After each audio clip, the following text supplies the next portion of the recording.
Something shifted in Chicago last, and I'm not talking about the weather. Draft board just got a whole lot more interest, and there's a name coming out of Columbus that's been keeping me up at night thinking about what this franchise could become. Welcome to Bears News Fan Report, your home for the most up-to-date news, deepest analysis, and the exclusive insights on our beloved Chicago Bears that you simply won't find anywhere else. I'm bringing you inside the draft room mentality, inside the strategic decisions that could define our next era, and today I'm diving into something that might sound controversial first, but hear me out, because by the end of this video, you're going to see exactly why this could be the move that changes everything. The regular season is officially over, which means we're locked into our draft position. Pick number 25. Now, I know what some of you are thinking. 25 isn't exactly ideal when you're trying to build a championship defense, especially when you look at the talent that's going to come off the board in the top 10, top 15 pick. But here's where this gets fascinating, and this is where I need you to really stay with, because the implications of what I'm about to break down go way beyond just one draft pick. This is about philosophy. This is about identity. This is about what kind of defense Matt Eberflus and our entire coaching staff want to build for the long haul. Let me set the stage here. Our defense issue. I'm not going to sugarcoat it. We've seen flashes of brilliance, absolutely, but we've also seen inconsistency. We've seen breakdowns in coverage. We've seen missed tackles in crucial moments, and most importantly, we've seen opposing offenses have their way with when it matters. The defensive line needs reinforcement, no question about edge rusher glaring need. Interior pressure has been inconsistent, and the current mock draft reflect that. Most analysts have us taking defensive line help at 25, which makes perfect sense. It's a logical need. It's a premier position, and there's going to be talented players available at that spot. But I want to talk about something different today. I want to talk about a position that doesn't always get the respect it deserves in draft conversations, but one that can absolutely transform a defense from good to elite. I want to talk about safety play, and more specifically about elite safety. Think about the great defenses we've seen over the past decade. What do they all have? They have the center, that guy who can erase mistake, who can read the quarterback's eye, who can make the play that changes the entire momentum of a game. Ed Reed in Baltimore, Earl Thomas in Seattle, Derwin James in recent years with the Chargers. These aren't just safe. These are game changers. These are difference makers. These are the guys who make everyone around them. Now the college football playoff giving us an incredible, and Ohio State has been absolutely loaded. NFL caliber. We've seen wide receivers making spectacular. We've seen defensive linemen dominating in the trenches. We've seen linebackers flying around. But there's one player who's been consistently standing out, consistently making the kind of plays that make scouts lean forward in their chairs, start circling names on their board. And this player isn't getting the mainstream attention he deserves because he plays a position that casual fans don't always focus on. But I promise you, every single NFL decision maker is paying very close attention to what he's been doing. The draft process is fascinating when you really understand how teams evaluate talent. It's not just about need. It's not just about taking the best player available. It's about projection. It's about scheme.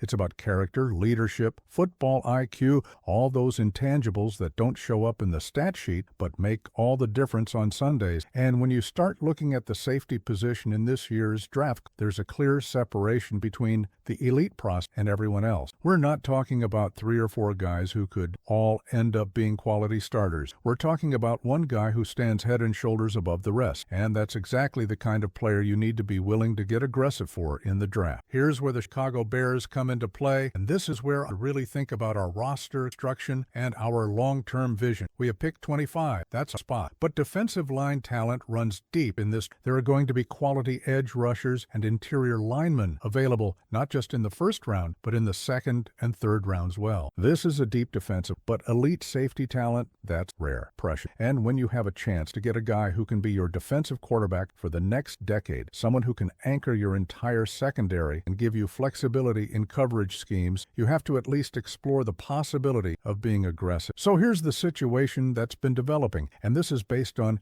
extensive film study, combined projections, and understanding how teams are valuing different positions in this particular draft cycle. Washington is sitting at pick number 7. They need defensive help. they've got some holes to, and the player they're being mocked to take is Caleb Downs from Ohio State. Now, Caleb Downs is special. I'm talking genuine, legitimate, no questions asked, special. This isn't hype. This isn't overrating a college player because of big-name school bias. This is about a safety who has elite range, exceptional ball skills, outstanding football intelligence, and the kind of versatility that modern NFL defenses absolutely crave. Downs can play deep. He can play in the box. He can cover slot receivers, blitz effectively. He's essentially a chess that allows defensive coordinator to disguise coverages and create confusion for opposing quarterback. And here's the critical part that Bears fans need to understand. If Washington takes Downs at 7, which many analysts are projecting, he's gone before we even get a chance to think about it. But that's where the strategic element comes in. That's where Ryan Poles and our entire management team need to be asking themselves fundamental questions. Is Caleb Downs worth trading up for? Is he worth the capital it would take to jump from 25 to somewhere in that top 10 range where we could actually secure him? Now, I can already hear some of you pushing back. Trading up is expensive draft capital. We have multiple needs to address. Why would we sacrifice future picks for one player, especially at a position like safety that isn't considered premier in the same way edge rusher or a cornerback is? And those are all valid concerns. They absolutely are. But let me give you the counter argument, and this is where I think the conversation gets really interesting. The Bears are not in a full rebuild anymore. We're in a competitive window. We have a young core that's developing. We have playmakers on offense. We have the foundation of something special being built here. This isn't about accumulating picks and hoping they all hit. This is about identifying the exact players who can elevate your roster from competitive to championship caliber. Think about what Downs would bring to this defense. Immediately, you're solving your deep coverage issue. You're getting a player who can legitimately take away half the field. That allows you to be more aggressive with your cornerback. That allows you to blitz more effectively because you trust you're safe to clean up anything that allows Jalen Johnson and the rest of our secondary to play with more confidence because they know they have that erase behind them. This isn't just about this is about adding a player who makes everyone else better, who changes the entire calculus of how opposing offenses have to attack you. And here's another element that I think is crucial. Caleb Downs is 19 years old. 19. He's got elite physical tools, yes, but he also has room to grow, room to develop, room to become even better than he already is. You're not just getting a day one starter. You're potentially getting a decade-long foundational defense. You're getting someone who can be a captain, a leader, someone who embodies the kind of culture you're trying to build in Chicago. Those players are rare. And when you identify, they're the real deal, sometimes you're willing to pay a premium to make sure you don't miss out. Now, let's talk about the practical reality of making. If the Bears wanted to trade up from 25 to somewhere in that 7 to 10 range, what would it cost? Based on historical trade value charts, we're probably looking at our first-round pick, plus our second-round pick, possibly with some later-round picks thrown in as well. That's not cheap. That means you're essentially betting 2 premium picks on one player. But here's the thing. If that one player is truly elite, if he's truly a cornerstone-type talent, then the math actually works out in your favor. One great player is worth more than 2 good players. One game changer is worth more than 2 solid contributors. That's just the reality of how value works in the NFL. The alternative scenario is staying at 25 and taking a defensive lineman, which is what most mock drafts have us doing. Caden McDonald from Ohio State is a name that keeps coming up. He's a talented interior defensive lineman who could certainly help. But here's my concern. Defensive line is deep in this draft. There will be quality options available in round 2, round 3, even round 4. But elite safety play, that's only available at the top of this draft. If we pass on the opportunity to get down, we might be kicking ourselves for years, watching him become an all-pro for another team while we're still trying to patch together competent safety. I want to be clear about something. I'm not saying this is definitely the move the Bears should make. I'm not saying Ryan Poles is wrong, decides to stay at 25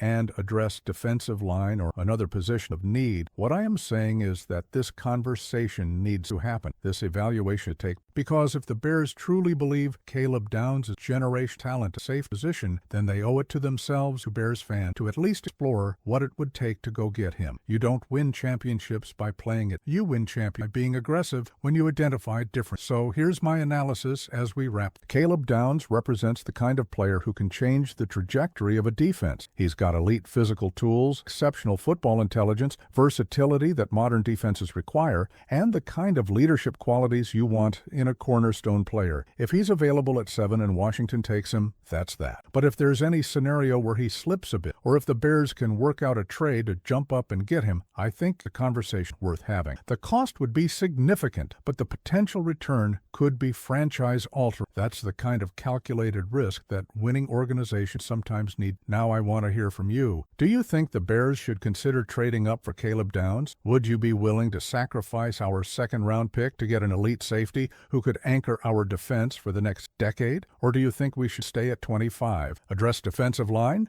and look for safety help later in the draft or through free agents? This is a legitimate debate, valid arguments on both sides. And I genuinely want to know where Bears Nation stands on. Drop your thoughts, comments below, because this is the kind of discussion that makes the draft process so exciting. If you found this analysis valuable, if you appreciate the deep dive in draft strategy and player evaluation, smash the like button and subscribe to Bears News Fan Report. Hit that notification bell so you never miss our daily updates, because I'm bringing you this level of detailed analysis and exclusive insights every single day. Share this with your fellow Bears fans who need to understand the strategic decisions facing our organization this offseason. We're building something special here, and I want you to be part of every step of the journey. Until next time, bear down, and let's trust the process to get us back to championship football.